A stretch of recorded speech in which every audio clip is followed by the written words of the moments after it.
আবারও সীমান্তে বিএসএফের গুলিতে ফেনালির মতো আরেক কিশোরের মৃত্যু। এদিকে শেখ হাসিনার জমিদারি ফেরত দিতে কাজ করছে ভারত, বলছেন রিজভী।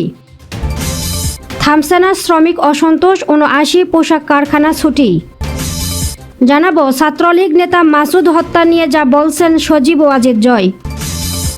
এবং সর্বশেষ জানাবো ভারত সবসময় পার্শ্ববর্তী দেশগুলোর সঙ্গে প্রভুত্বের রাজনীতি করেছে, বলছেন মির্জা ফখরুল। শুনছিলেন সংবাদ শিরোনাম, এবারে বিস্তারিত। তার আগে অনুরোধ থাকবে আমাদের চ্যানেলটি সাবস্ক্রাইব করার।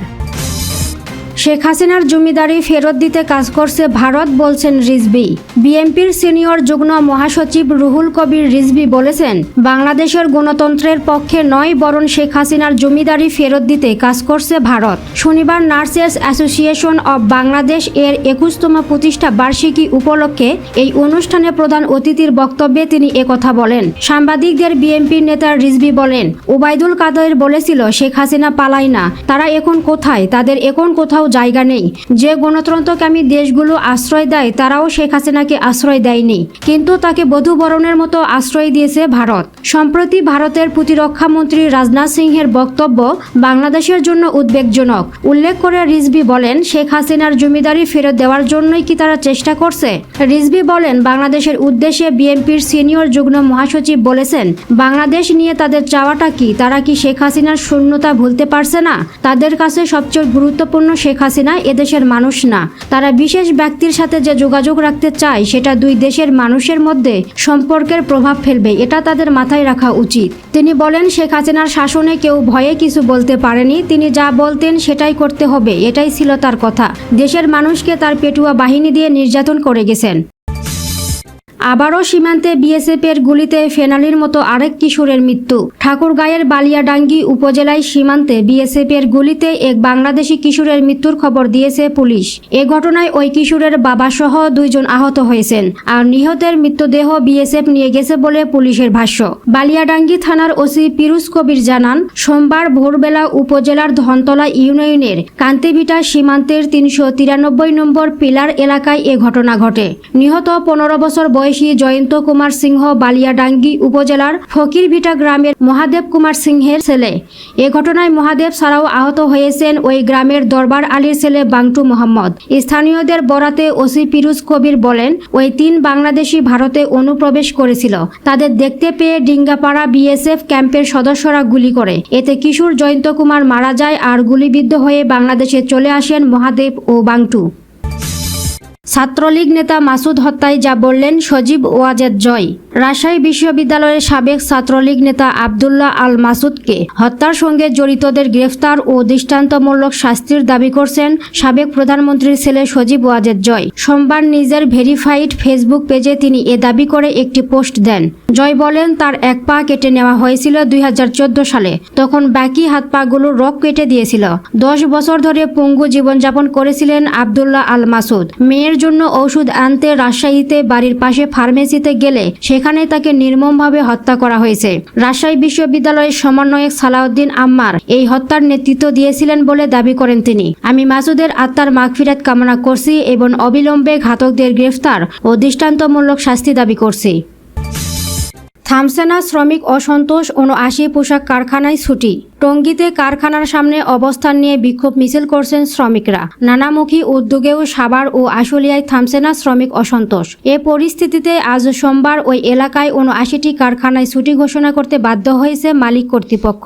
শিল্পাঞ্চল পুলিশ ১-এর পুলিশ সুপার মোহাম্মদ সারোয়ার আলম বলেন, গতকাল সকালে নির্ধারিত সময়ে শ্রমিকরা কারখানায় উপস্থিত হলেও তাদের দাবি আদায় না হওয়ায় কাজ বন্ধ করে বসে থাকেন, ফলে কারখানাগুলো ছুটি দেওয়া হয়। আজ সোমবার বেশ কিছু এলাকায় শ্রমিক অসন্তোষ ছড়িয়ে পড়ায় ৭৯টি কারখানায় ছুটি ঘোষণা করা হয়। তিনি আরও বলেন, গতকাল কয়েকটি পোশাক কারখানায় হামলা, ভাঙচুর ও লুটপাট হয়েছে, ফলে ৪৫টি কারখানায় ছুটি ঘোষণা করা হয়।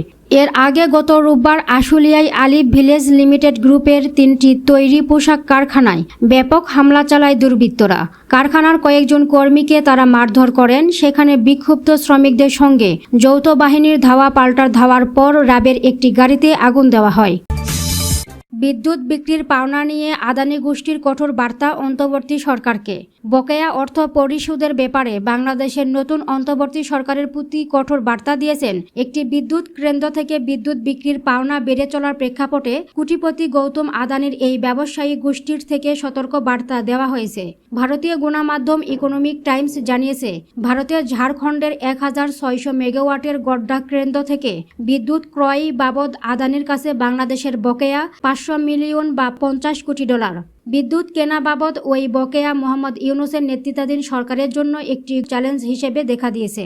গত মাসে শেখ হাসিনা সরকারকে হটিয়ে অন্তর্বর্তী সরকার ক্ষমতায় আসেন। আদানির কেন্দ্র থেকে বিদ্যুৎ কেনাসহ শেখ হাসিনার আমলে করা বিভিন্ন ব্যয়বহুল অবকাঠামো চুক্তির সমালোচনা করেন নতুন সরকার।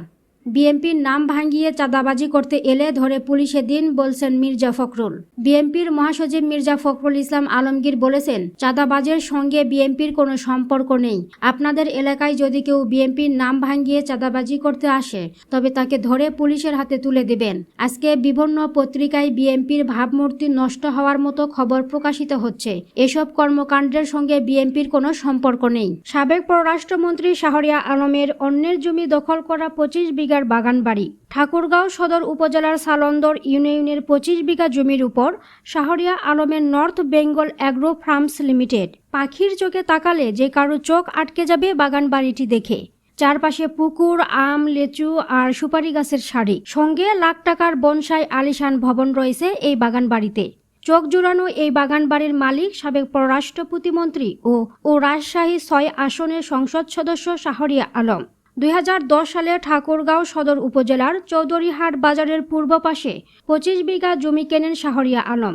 নাম দেন north Bengal agro farms limited. তবে ক্রয়কৃত জমির সঙ্গে আরও প্রায় 10 বিঘা জমি দখল করে বাগানবাড়িটি করেছিলেন তিনি। তার মধ্যে রয়েছে অন্যের জমিসহ সরকারি জমি।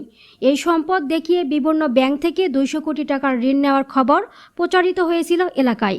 বাগানবাড়িটি বাড়ির পাশে হলেও ভিতরে প্রবেশ নিষেধ ছিল স্থানীয়দের।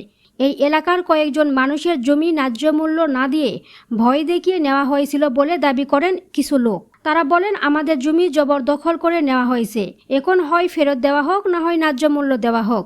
এলাকার মানুষ ভয়ে এতদিন কথা বলেনি। সালন্দর ইউনিয়ন পরিষদের চেয়ারম্যান ফজলে এলাহি মুকুট চৌধুরী বলেন, বাগানবাড়িটি বানানো হয় 2010 সালে।